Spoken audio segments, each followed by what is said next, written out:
Samedi soir, nous avons retrouvé Ned Photographie, Nicolas Navreau de son vrai nom. C'est un amoureux de Lyon et de l'objectif. À tout juste 20 ans, il a lancé son collectif Lyon Sortie Photo il y a 1 an, qu'il réunit régulièrement, comme ce soir à l'occasion de la Fête des Lumières. Nicolas aime transmettre sa technique et après un rapide brief sur les bases de la photo, le groupe peut enfin passer à la pratique. Nous en avons profité pour lui poser quelques questions. Alors oui, effectivement, il y a 3 choses pour arriver à avoir des photos différentes. Donc il y a la lumière, donc c'est-à-dire moi je privilégie toujours de garder les lumières incroyables que je croise. Donc sur 500 photos par exemple, je vais peut-être en garder une 50aine si ce n'est moins. Donc ça c'est au niveau de la lumière et au niveau du spot. Donc effectivement au niveau des spots, il faut arriver à chercher des nouveaux endroits. Là c'est pas compliqué, c'est avec le temps en fait, clairement. L'autre fois je me baladais au Place des Jacobins avec mon groupe, il y a un gars qui passe derrière, un vieux monsieur très gentil, et il passe, commence à parler de photos parce que on voit que c'était un ancien passionné de la vieille génération. On discute avec lui, puis à un moment il nous dit tiens, j'habite en haut de la Place des Jacobins, et du coup maintenant c'est devenu, je suis retourné chez lui pour faire la photo depuis les Fêtes des Lumières, il a une vue magnifique sur cette place.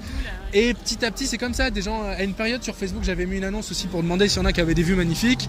Pareil, j'avais 2-3 réponses, même 5-6, et bien finalement c'est des gens avec qui je reste en contact, voilà, où je fais des annonces des fois même comme ça, des gens ils me disent tiens j'habite là, je vais chez toi, je prends des photos. Et petit à petit comme ça on se construit un réseau, en même temps qu'on se le construit, on se construit aussi un réseau de spots en fait, et on finit par avoir des trucs sympas. Mais c'est largement pas fini, j'ai encore des milliers de choses à découvrir en termes de spots, et c'est ce qui me font continuer aussi la photo de Lyon, c'est-à-dire qu'au début on est toujours un peu sur la même chose, voilà, et puis au bout d'un moment on se dit tiens j'en ai marre, je vais essayer de changer, et à ce moment là on commence à chercher des nouveaux spots, des choses vraiment que les autres n'auront pas, voilà. Ok, et au-delà d'aller chez des particuliers, du coup, tu as encore des petits coins cachés dans Lyon ou des petits, vraiment des recoins, des endroits où les gens vont pas trop chercher à faire de la photo par exemple. Ouais, tout à fait, oui, évidemment. Alors après, je pense que de toute façon, il faudrait toujours avoir son appareil photo sur soi parce qu'au final, on peut en découvrir tous les jours. Oui, j'en ai certains, notamment vers Croix-Rousse, où voilà, c'est d'autres anciens photographes qui m'ont donné ces spots-là. Mais voilà, ça se transmet un peu, etc. Mais c'est vraiment des places très très particulières. J'avais pensé à un moment à carrément mettre des autocollants pour dire aux gens attention, il y a un spot ici, quoi. Parce que des fois, ça se joue à 5 cm le spot. Voilà. Pendant la Fête des Lumières, c'est l'occasion pour Ned de transmettre sa technique. Les membres apprennent à faire de la pose longue et à se perfectionner en photo de nuit.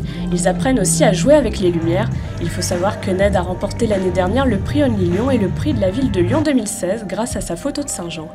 Après une longue soirée, il est temps pour chacun de rentrer chez soi et de dérocher.